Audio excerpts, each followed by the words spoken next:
Assalamualaikum warahmatullahi wabarakatuh. Sekarang kita akan membahas aliran melalui lubang. Yang akan kita bahas pertama yaitu aliran melalui lubang kecil. Gambarannya seperti ini. Aliran air dari sebuah tangki yang melalui lubang kecil ya, yang mempunyai luas penampang A0, kemudian tinggi muka air dalam tangki adalah H dari sumbu lubang. Dengan menggunakan persamaan Bernoulli antara permukaan zat cair titik 1, ini titik 1 ya, bukan titik L. Ini titik 1. Di sini titik 1 di permukaan dan di vena kontraka titik 2 di bagian sini ya, vena kontrakanya. Kecepatan air keluar dapat dihitung dengan rumusan seperti ini. Rumusan seperti ini sudah pernah saya turunkan di materi tepat sebelum materi ini. Jadi silahkan dibuka lagi ya. Kemudian apabila bejana sangat besar sehingga V1 dapat dianggap 0 dan tekanan pada titik 1 dan 2 adalah tekanan atmosfer karena langsung terkena dengan udara luar ya. Sehingga kita bisa tuliskan P1 sama dengan P2. Maka kalau misalkan V1-nya itu 0, di sini 0, kemudian P1 sama dengan P2, di sini P1 ya. Ini ralat, ini P1, maka hasilnya ya. Jadi P1 per gamma plus 0 kuadrat per 2 gravitasi plus Z1 sama dengan P2 per gamma plus VC kuadrat per 2G plus Z2. Nah, P1 dengan P2 ini sama, habis ya. Ini 0 dibagi sesuatu 0, maka sisa ini. Z1 sama dengan VC kuadrat per 2 dikali gravitasi, percepatan gravitasi plus Z2. Maka kalau misalkan ini dipindah ruaskan ya, Z1 min Z2, Z2-nya pindah ruas, VC kuadrat per 2 gravitasi. 2 gravitasi pindah ruas, maka 2G dikali Z1 min Z2. Ini sisa VC kuadrat. Maka VC kuadrat, VC sama dengan akar dari 2G Z1 min Z2. Yang ini ya, ini sudah, ini juga sudah. Oh, ini terbalik ya, ini Z1 dikurangi Z2 ya. Z1 min Z2 merupakan ketinggian H ya di sini. Sehingga kita bisa tuliskan akar 2GH. Ini kecepatan teoritis. Pada kenyataannya terjadi kehilangan tenaga akibat viskositas, sehingga perlu dimasukkan suatu koefisien kecepatan yaitu CV. Nah, ini merupakan kecepatan real ya. Kemudian dengan memperhitungkan koefisien kontraksi CC, maka debit aliran, jadi debit sama dengan luas penampang dikali kecepatan sama dengan VC-nya kita ganti dengan ini ya, 2GH, kemudian cek CC dikali CV itu CD. CD merupakan koefisien debit ya. Ini koefisien debit.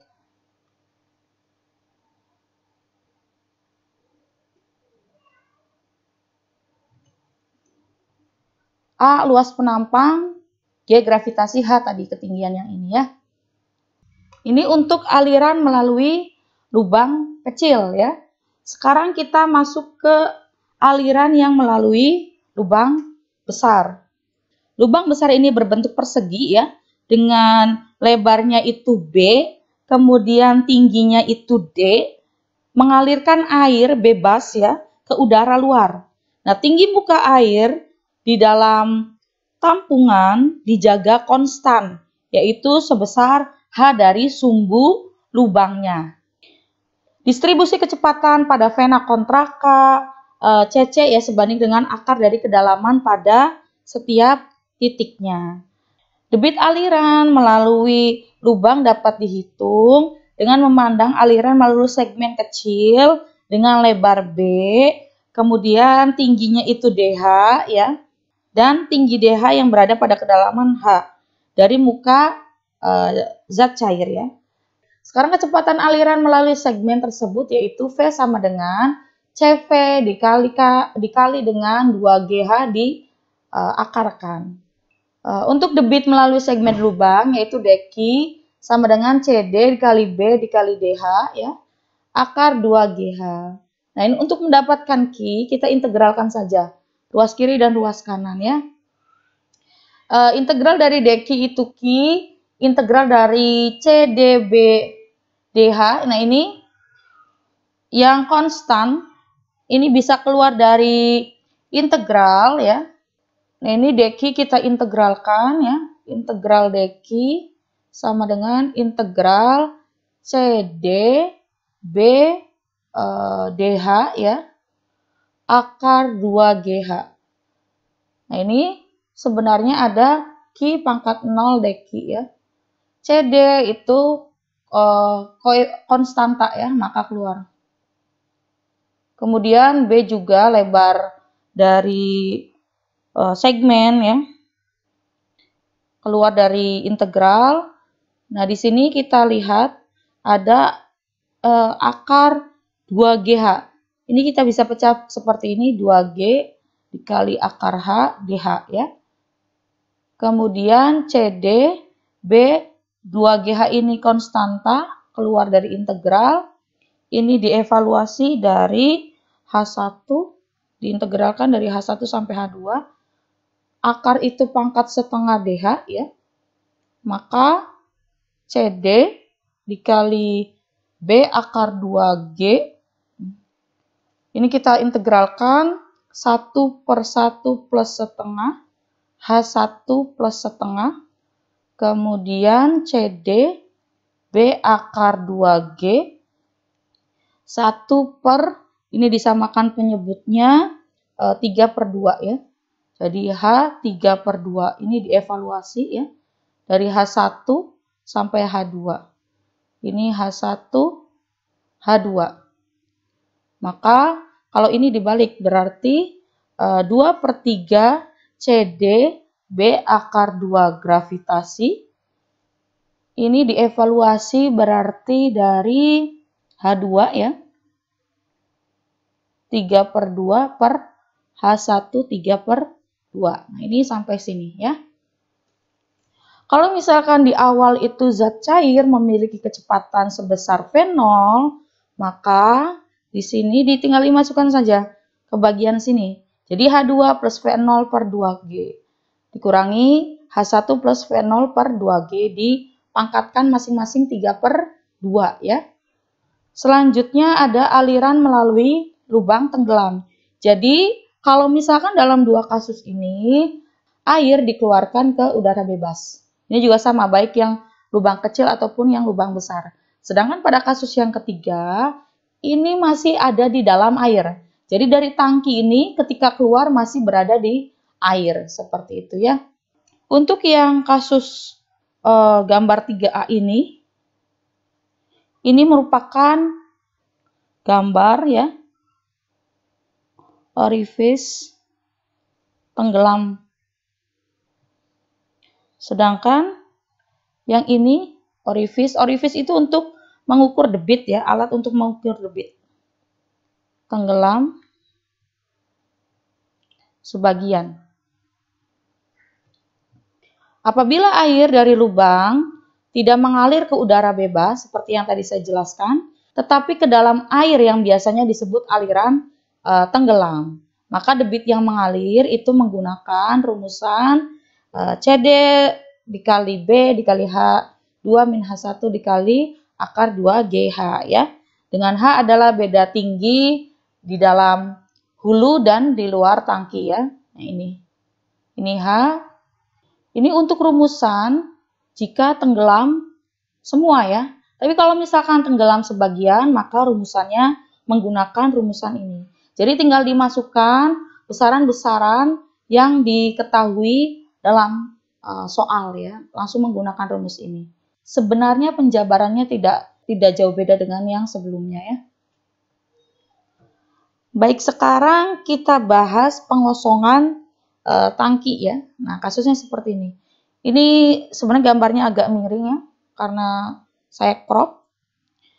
Kita perhatikan dulu ya, sebuah tangki yang berisi zat cair sampai ketinggian H1 dari dasar tangki ini ya. Pada tangki dipasang orifice ya, alat untuk mengukur debit di bagian dasarnya. Debit air yang keluar dari orifice bervariasi tergantung pada ketinggian air di atas dasar. Debit berubah terhadap waktu dan ketinggian air. Nah, waktu yang diperlukan untuk menurunkan ketinggian air dari H1 menjadi H2 dengan integrasi sebagaimana akan kita jabarkan ya.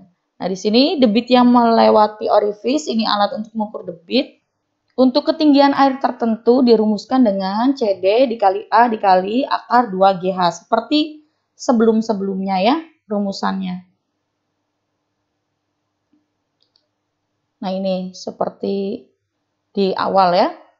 A di sini merupakan luas penampang orifice ya.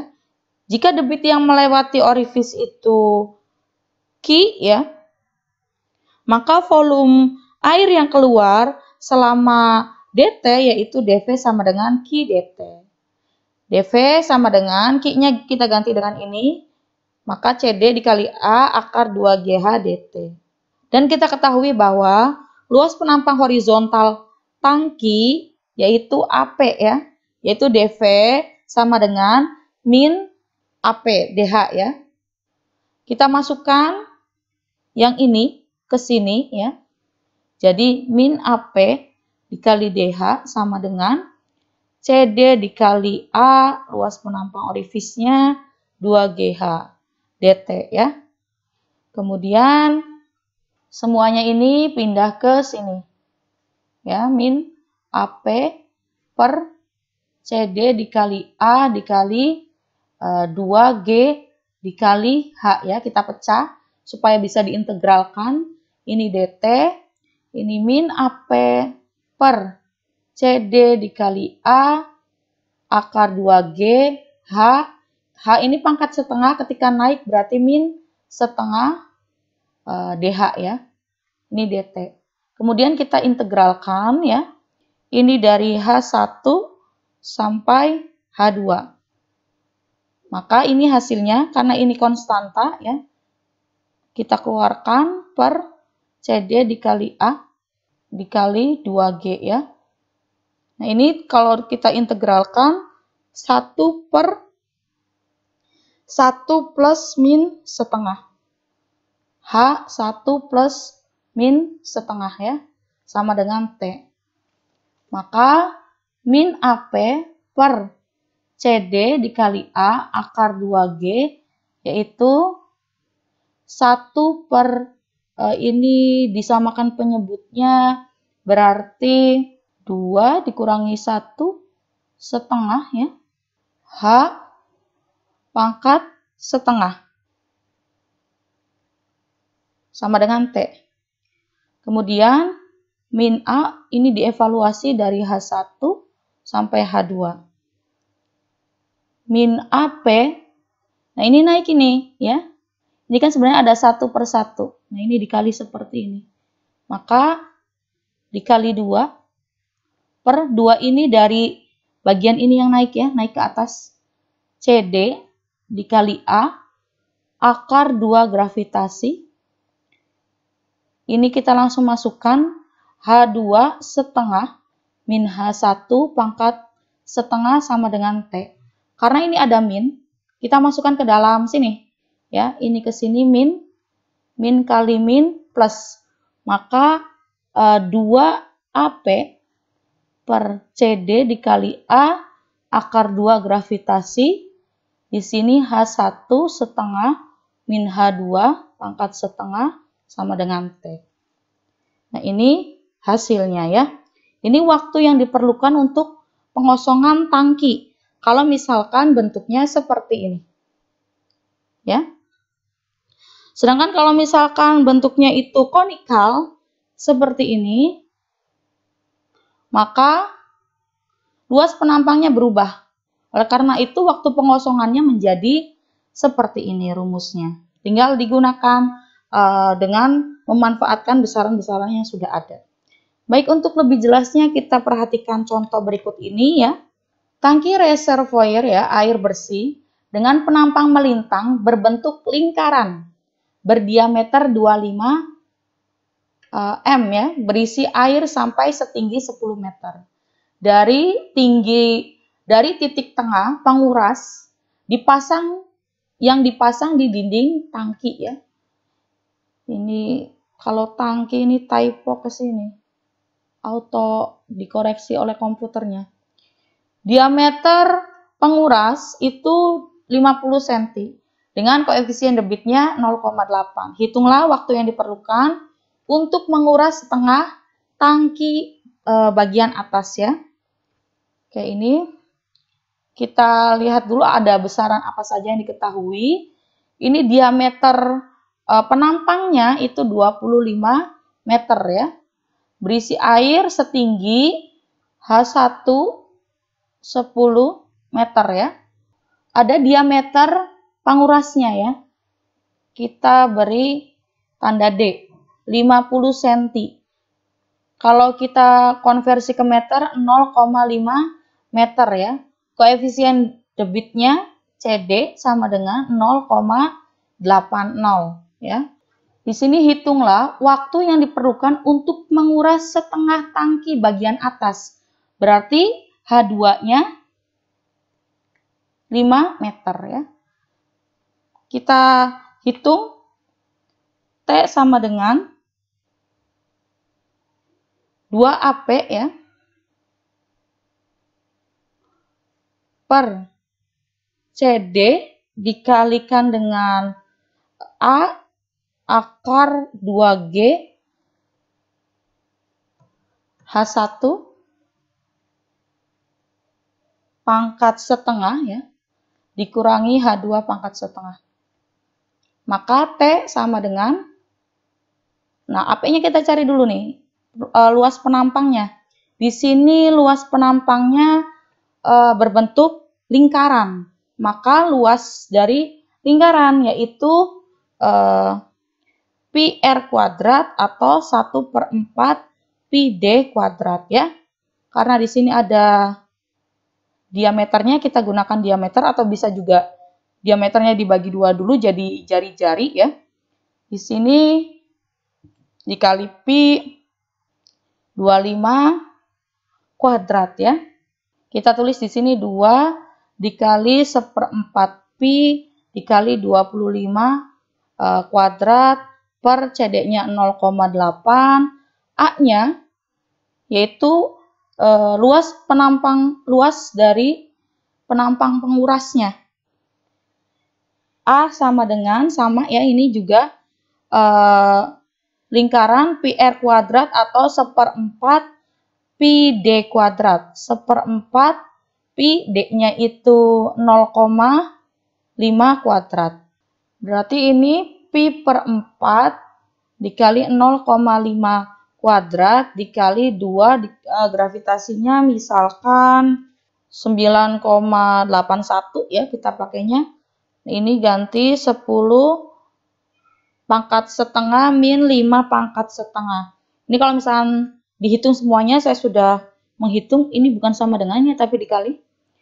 Sekitar 1306 ya, 0,9 skon atau sekitar 21,78 menit. Ini silahkan dicek lagi perhitungannya.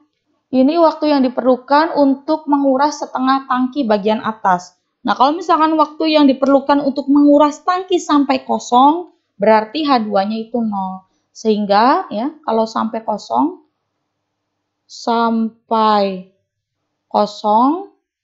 berarti T sama dengan 2 dikali pi per 4 25 kuadrat per 0,8 pi per 4 0,5 kuadrat dikali 2 dikali 981 ya, dikali 10 pangkat setengah.